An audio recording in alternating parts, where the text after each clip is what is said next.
Hi, everyone. How are you doing today? This is Dr. Annette Durbin, and I am excited to be with you. I am so excited that we are getting ready to start heading back to school, get back into those routines. And I've created a curriculum design challenge. And this challenge is for everybody who is a fan of the Digital Teacher blog and in our group, Engage, educate, and excel. Now, I was wanting to do this a live presentation, but I was having some technology challenges today. And so I wanted to go ahead and quickly just do a broadcast of this, and I'll work on and put it out there for you. And then I'll work on the technology issues and hopefully be able to do a live tomorrow. However, if you have any questions about anything, don't hesitate to reach out. So today we're going to focus on Module 1. So we'll be meeting today, July 11th, July 12th, 13th, and 14th at noon Pacific Standard Time. And we'll be engaging in some learning and an opportunity for you to ask questions as well. So if you have any questions about today's session, just put those in the comments and I'll make certain that I respond to those questions and also touch base with you. Hopefully tomorrow we'll be actually live. All right, let's get moving. So in the chat box, typically what I planned is if you were if we were doing this live, then I would like to know where you are from. So if you could still put in the chat box where you're tuning in from, and then describe a word that would tell about how your day is. And then don't forget to hit that like button and that love button as we go throughout our presentation, and let me know what are the things that you really like and what are the things that you love about our learning today. And if you're watching this on the replay, in the comments below, just hit hashtag replay and then go ahead and share that information. Tell us where you're tuning in from and a word that describes your day. All right. So a little housekeeping. As always, whenever you're in training, you want to make certain that you eliminate any distractions. So that way there is nothing that's taking your attention away from the task at hand. And I just wanted to double check to make certain you are on the right place. So you are in the right place if you want a clear plan to stay organized, to integrate learning, to make better use of your planning time during the school day and anything that you might do at home, hopefully not with this plan, and to use assessment to drive instruction. You're in the right place if you want to motivate and engage learners, if you want to plan your lessons so that they are student-centered, and if you are also working to differentiate your learning for students. You're in the right place if you want a school year that is stress-free so that you can enjoy a year not 24/7 in the classroom. You're in the right place if you want more time to fill your bucket so that you can do things that you enjoy. If you want to truly enjoy your profession, and you will certainly feel successful. All right, so you are in the right place if you want to be your best teacher. All right, we all go into the classroom and we want to do the best every day, and so we want to be our best. All right, so these are all the benefits of curriculum mapping, and I'm excited to help us get on our journey and so that we can all engage in some curriculum mapping this year. So our focus is how to design and deliver a comprehensive curriculum so that you enjoy a stress-free and successful year, and you'll actually enjoy all those benefits of curriculum mapping that I shared with you. All right, so checking in the comments, if we were live, right? Give me a 1 if you're in the right place, and give me a 2 if you're ready for some more information. And hopefully you are able to put a 1 and a 2 in that chat box. All right, so who am I? I am Dr. Annette Durbin. I am a veteran teacher. I've been teaching for 30 years, 28 years. I was a teacher in a K-6 classroom. I taught in private school, public school, and also I did some homeschooling for a couple of years. The past 2 years, I've been an English language teacher, so I work with students who are learning the English language. I support the students, and then I also support the teachers, provide professional development so that they have all of the skills that they need to support those students who are learning the English language in their classroom. I am also a National Board Certified Teacher. My certification is a middle childhood generalist, so that would be from 2nd grade to 5th and 6th grade, so 7 to 12-year-olds. I'm a mentor and a coach. I am also a part of a team. I'm actually the person who started. I wrote a grant from the National Education Association, and the grant is to start a sustainable mentorship program in our school district, and we are in year 2.5 of that, and it is going wonderful. So we know that the first 5 years of teaching are very difficult, and so as to make certain that we have our new teachers partnered up with a mentor to help them be successful is so important. I'm also a district teacher leader in our district, working with other district leaders and developing content, things that can support other teachers in our schools. And I also have a doctorate of education, and my focus is administrative leadership. And I took the teaching and learning component of that, and I added a technology route to that. So that's about me. I wanted to share with you a little bit about my family. This picture is a picture of my daughter's wedding. She was just married this past May. It's a beautiful day. It was quite windy, as you can tell by our hair is not quite done. As you spend all that time on your hair, and then you come with the wind, and it's like, oh, I love the wind. But it was a great day. It was beautiful out here at Beluga Point in Alaska. And she is a teacher as well, and she actually moved to Oklahoma, and where she'll be teaching there. She lives with her, of course, her husband, who is in the Air Force. And then you'll see on the left, I have 3 sons total. So my son Nick and Nathan there, and then my third son, our youngest, is Tim, and he is on the end beside my husband Patrick. And then you'll see my daughter-in-law, and who is Nathan's wife, and also our first grandson. Excited to spend some time with him this past week. Down there below, you'll see this is our annual fishing trip. Here in Alaska, we like to go fishing. We take an opportunity to go dip netting, and we basically stock our freezer full of our salmon that lasts us, our entire family, all year. And so we are actually gearing up to head on our next trip, and it'll be down there to the Kenai again, where we'll go do some salmon fishing, and stock our freezer. We actually leave Sunday, so it's exciting to start prepping for that as well. All right, so some important dates that I wanted to share with you before we move on is today's July 11th. So today we're going to focus on designing a curriculum map. Module 2 was tomorrow, and we're going to look at then creating a year-long journey. Module 3, we're going to be developing those units of adventure. So we're starting at the top with looking at everything that we need to make a curriculum map, go down to the next level and actually design that curriculum map. Then we're going to look at the units that are going to provide the instruction for that curriculum that we're designing. And also, finally, that next bottom layer is launching those lessons. Just a reminder that all of this training will be available to you on our Facebook group. So it'll be there until Friday, July 22nd, and then I'm going to pull those trainings down. So they're here for you to watch to make certain that you review and get the most value that you can out of those trainings. And again, Friday, July 22nd, I will remove those from our group, so that way they're not taking up lots of space that we have other things for, and I don't want people to think that, oh yeah, we're still doing this training. Okay, so anyways, it's there for you to learn. And just to kind of recap module 1 today, after our lesson today, we're going to have designing a curriculum map. You will have clarity on how to design a year-long curriculum map for your teaching context, whether it's homeschool, private school, public school, whatever it is. Even if you are doing a camp and you have to design a program to support the students that you have in your camp or summer learning program. Tomorrow, we're going to look at creating that year-long journey. So we're going to have clarity on how to create that curriculum map. Next is that we're going to take a look at those units of adventure. And so you'll have clarity on how to develop units of study that are based upon that curriculum map that you've been creating. And then finally, I have my head hairs in the way. You just pop it out of there. You will have clarity on how to do that next layer of designing those purposeful lessons for your students so that they are engaged and motivated to learn. All right, so this is your challenge goal. This is your goal here.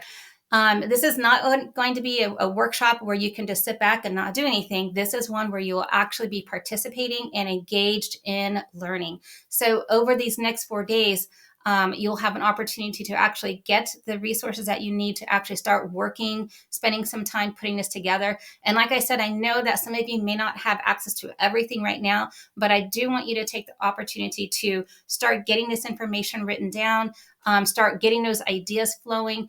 Look at those the videos again that we'll have up until July 22nd, so that way you can start getting your work done. I was just talking to a friend of mine today. She's actually a principal in the Anchorage School District, and she goes back to school July 20th.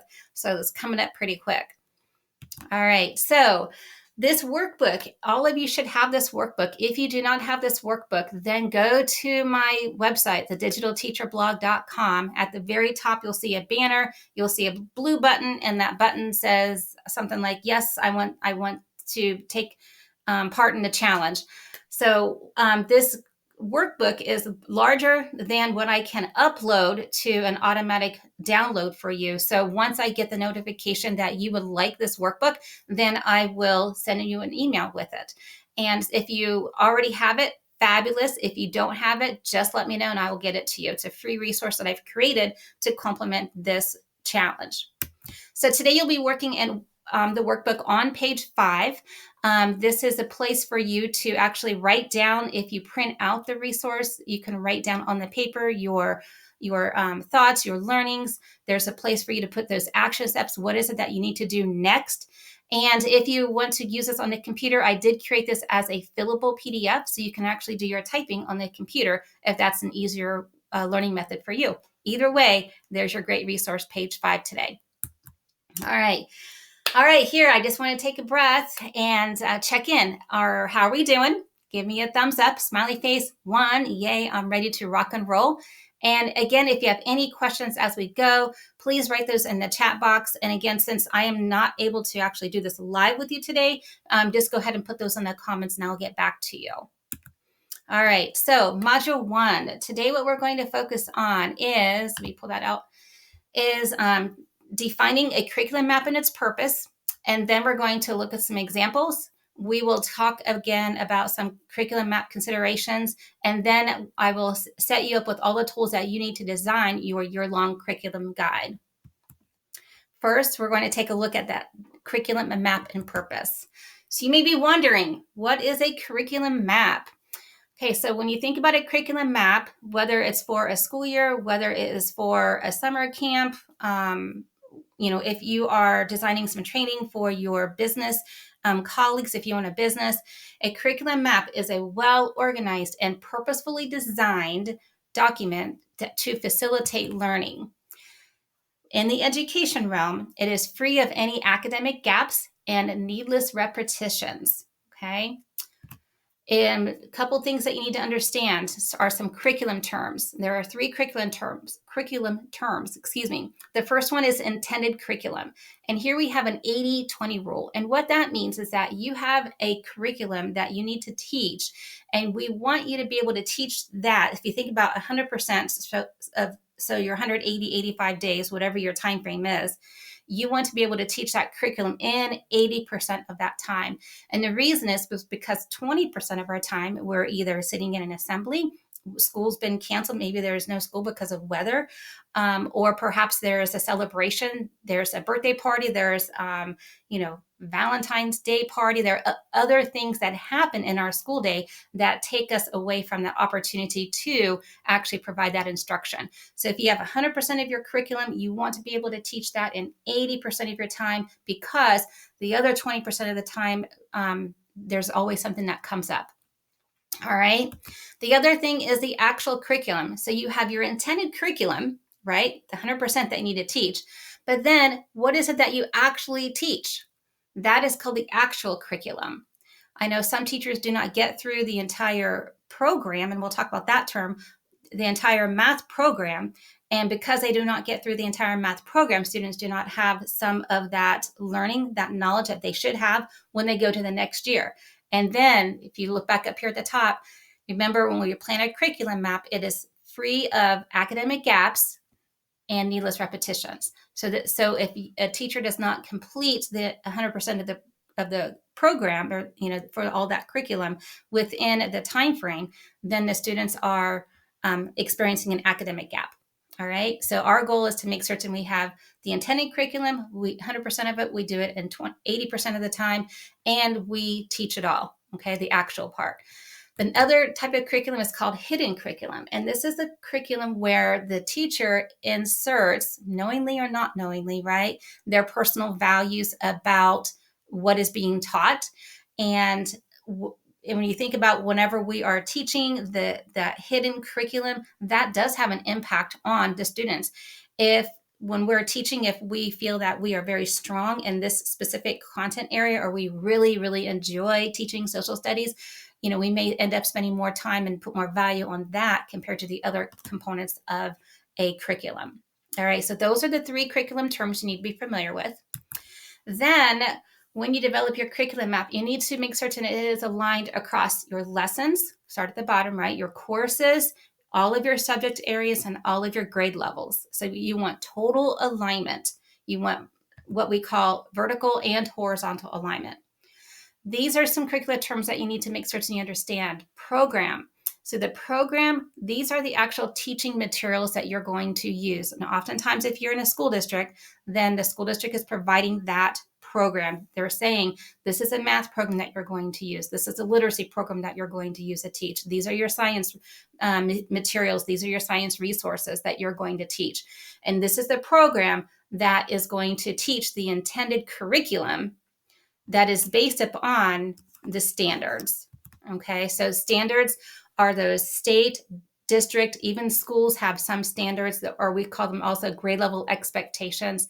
So those are the standards that the student needs to be able to know and understand by the end of that specific grade or that course or whatever it is that you're focusing on.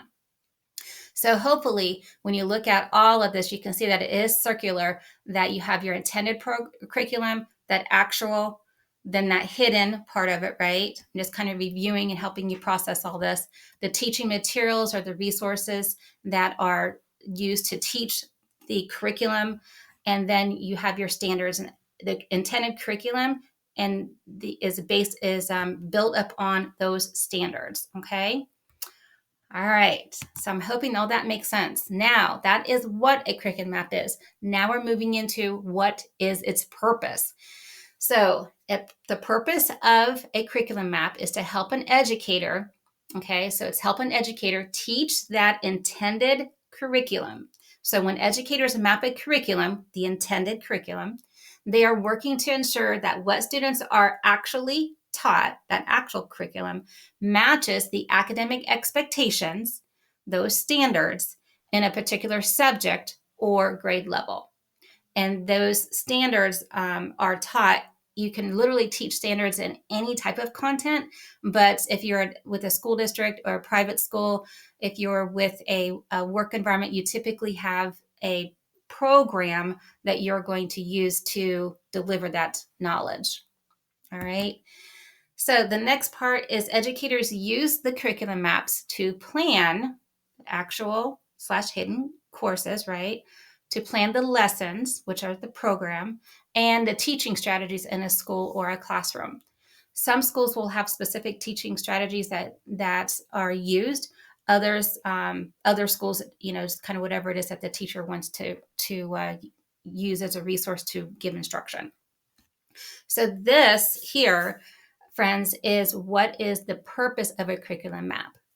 All right, so I'm hoping that we've got what is a curriculum map, what is a purpose, and now we have 4 purposes just to fill you in a little bit deeper information. So one purpose to writing a curriculum map is to have vertical alignment. So what happens in kindergarten then is the foundation to what happens in first grade, in second grade, and third grade. Okay, so what happens in one course is a prerequisite to what happens in the next. So you do want to have that vertical alignment. Another one is that you want to have that horizontal grade level alignment. What is taught in one class is the same thing that's taught in another class. Subject-based, sometimes, especially whenever you have like different departments, I'm thinking of biology, you have science you have, of course, science, but you have biology, you have chemistry, you have physical science, you have the different sciences, and you want to make certain that in order for a student to go from, I'm trying to think, so from like biology to chemistry, right? There are likely some knowledge pieces that need to be used from the biology class in the chemistry class. Another example, probably easier to understand, would be math, right? You're not going to teach the student how to multiply before they learn how to add.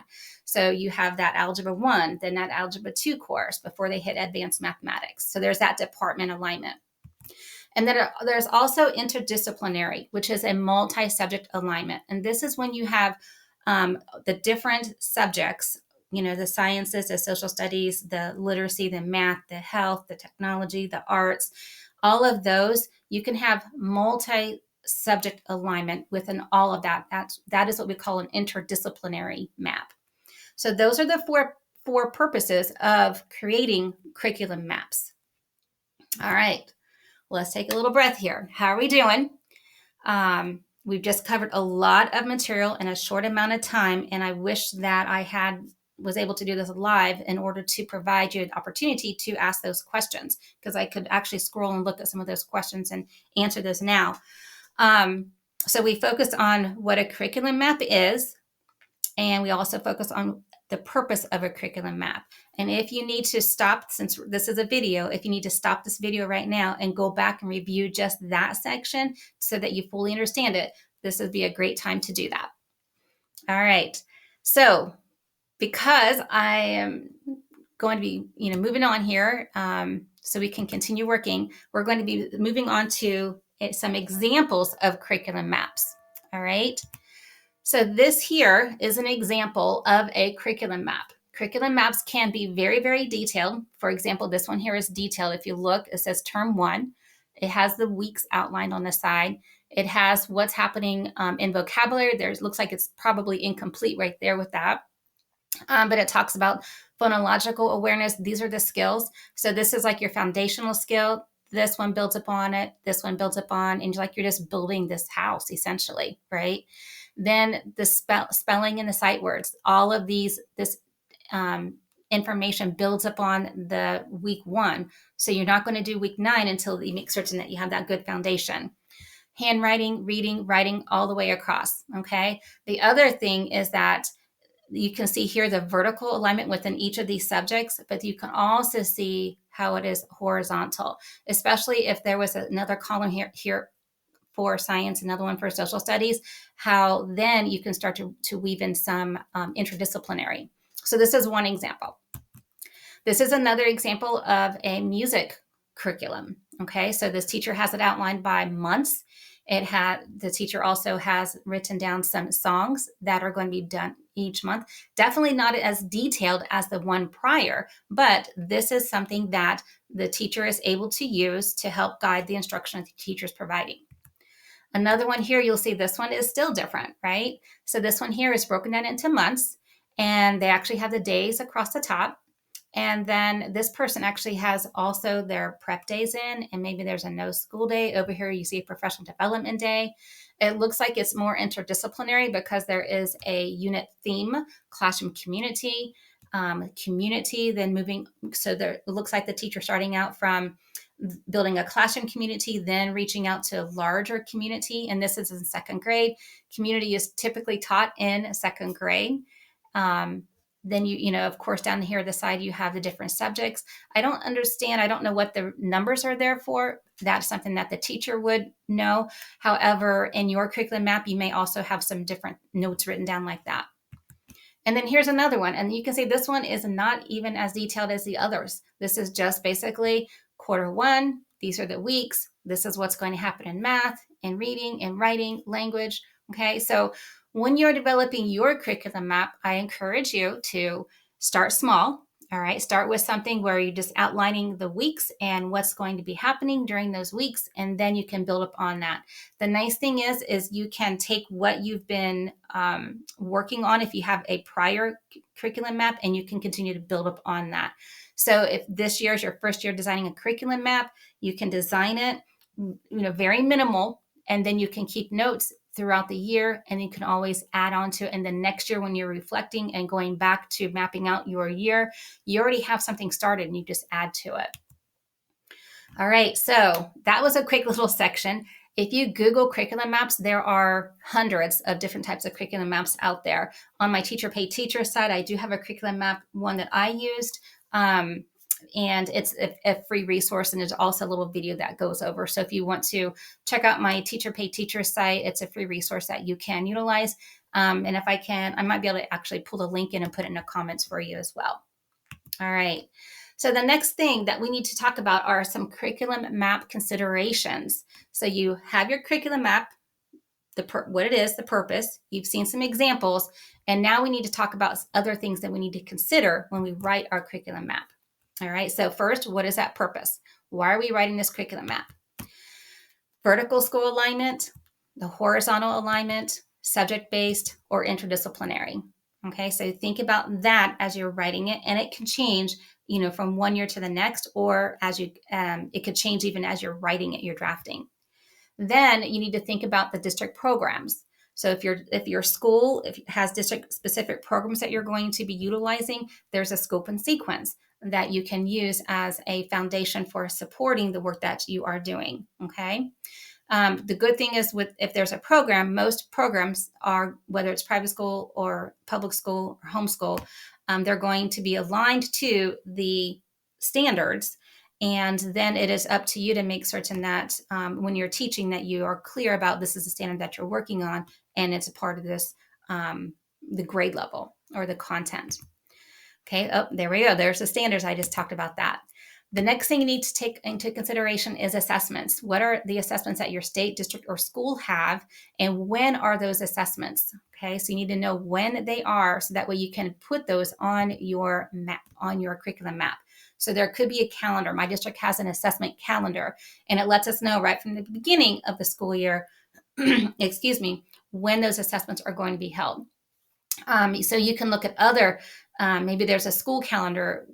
Sometimes, like my school, at the beginning of the year, there's a calendar committee meeting, and we go ahead and put in all of the assemblies that we know about at the time. When are pictures going to be taken? When our school concert's going to be held during the day? The other thing to take in consideration are holidays. You're going to have breaks. You're going to have, like Columbus Day in the primary. Columbus Day might be an opportunity for you to use as a teachable moment for students. So are you going to include some of that information? I know when I taught second grade, we did a holidays around the world. And so that was something we typically did in December, and we tied in the standards to that.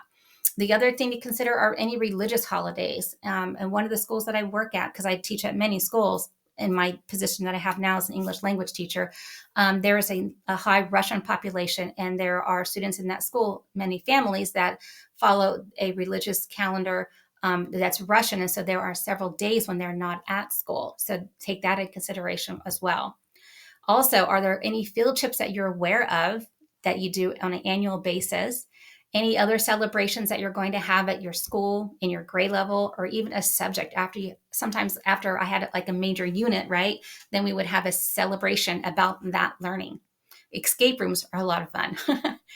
That was a lot of fun when we do that. Any other seasonal units, as I mentioned before about the holidays around the world, any other seasonal units or specific lessons? When I taught fourth grade, we had a salmon unit. And so we worked with our local Fish and Game. They would come in and they would do some lessons with the students, and we would do a salmon dissection. And then the biggest thing is student interest. At the beginning of the school year, that's one of the things that you'll want to make certain you do, is find out what it is that the students want to learn, and make certain that you incorporate that into your lessons. All right, so those are things that you need to make certain that you consider whenever you are designing the map. There's a lot to consider between the programs, the standards, and all those other things here that we were just talking about. All right, let me know how you're doing, okay? I hope this is it might be information overload for some, and some of you just been like, yep, got that. We're all at different places. So just let me know how I can help you, and put those questions in the comments. So here we go. So these are some tools that you're going to need to design your year-long guide. Pull out those district curriculums, those guides, those scope and sequence. Use that as a starting point. Make certain that you have your grade level standards, okay? Any assessment information, anything that you had from the prior school year is what you'll use at the beginning of the school year. So those are what we call summative assessments. And then as the year goes, you'll be pulling in those formative assessments. Okay. And honestly, assessments is another class that we could have. So the summative assessments at the beginning, you're going to use to plan the year. And then the formative, as I mentioned, you're going to use to revise. Okay. So the end of year data from the prior school year, beginning of the year data, if you do a pre-assessment, you can use that as some summative data. And then also at the end of your units, that is some pre and post data that you can use as summative data. Remember that you'll need to get those calendars, any calendars that you have. And here in your workbook is a calendar that I've used just to kind of start mapping things out. Okay, and we'll talk about that more tomorrow, but that's in your workbook. Those student interest surveys, typically those I do at the beginning of the school year, so I don't have those right now in order to develop my curriculum map, but it's something that I can use from the beginning of the year to go back and kind of revise some. Blank calendar. So you'll want to have a school year calendar. So it's August, September, October, all the way through May, June, whenever your school year ends. You want to have a blank calendar so that you can go ahead and start mapping out the entire year. Writing utensils, colored pencils, if you like to color code things. Post-it notes are also things that I use. I first write on the post-it notes and then I place that on my calendar because I can easily move a post-it note compared to erasing. Okay, so I recommend using those Post-it notes. And then there's anything else that you might need to help you be successful. I might need a glass of water, right? Because I'm going to be taking some time to sit and focus on all these materials, these resources that I have to develop that curriculum map. All right, so is your brain full? If it is full, give me a 5 there in that chat box. All right, and hopefully some of the stuff is not like all brand new, right? If at any time, as you know, go back and watch this video, okay? This is everything that we've talked about, our success criteria. So we focused on defining a curriculum map and its purpose. We looked at some examples. Again, you can Google more examples. We looked at some considerations that we need for a curriculum map. And we also looked at some tools that we need to design a curriculum map, okay? So this is, I saw this quote and I was like, wow, this really says a lot. Teaching children is an accomplishment, right? What we do is an accomplishment.